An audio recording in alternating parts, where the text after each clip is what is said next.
Recette de poche. Recette de poche.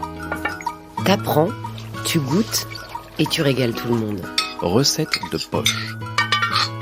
Bonjour Aruna. Bonjour Clémence. Alors aujourd'hui on va parler de mbouraké.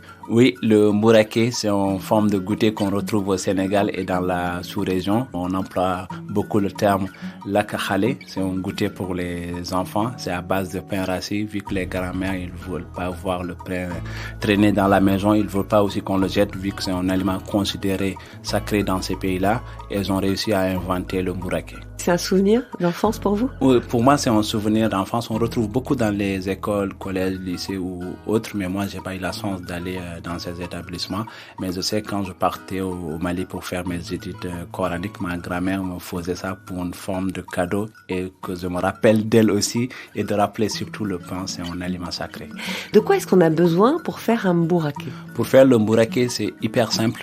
Donc, on récupère le pain rassis, environ 180 grammes et 70 grammes de pâte d'arachide et une pincée de fleur de sel qu'on utilise beaucoup, notamment dans les desserts dans les pays ouest africains, et 80 grammes de sucre pour le mbouraké. Ensuite, qu'est-ce que je dois faire? Ensuite, si vous avez un mortier ou un mixeur, vous mixez le pain. Si vous avez un mortier, vous le pilez, pas trop lisse pour avoir de la mâche, et rajoutez la pâte d'arachide et le fleur de sel et le sucre. Vous le mixez 2-3 minutes. Si c'est au mortier, vous le pilez un petit peu.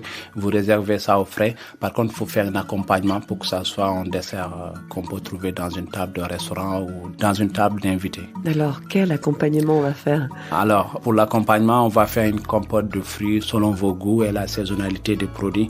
Vous prenez 160 grammes de fruits et 60 grammes de beurre et 80 grammes de sucre. Vous faites revenir les pommes dans le beurre. Après, vous mettez le sucre, vous laissez caraméliser un petit peu et vous laissez compoter tout doucement. Le but, c'est d'évaporer toute l'eau que les fruits contiennent pour avoir une base de compote. Ne pas le mixer parce que c'est bien d'avoir un peu de mâche. D'accord.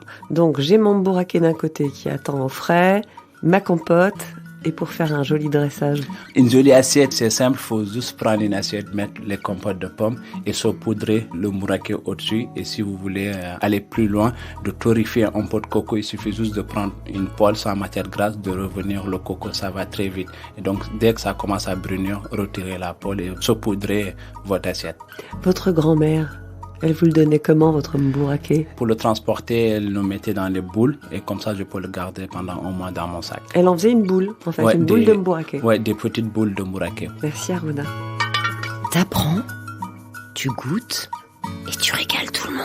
Recette de poche. Recette de poche est un podcast original de recettes faciles réalisées avec des produits locaux africains. Le chef mauritanien Aruna Sow, cuisinier engagé et talentueux, partage son savoir-faire pour cette première saison. Pour découvrir ses secrets, abonnez-vous à Recette de poche dans votre application de podcast préférée. Et si, au-delà de la recette, parce que la cuisine c'est bien plus que des recettes, les cultures et les traditions transmises et préservées grâce à la cuisine vous intéressent, alors venez me rejoindre dans l'émission Le Goût du Monde. Recette de poche et Le Goût du Monde sont disponibles gratuitement sur toutes les applications de podcast et sur RFI.fr.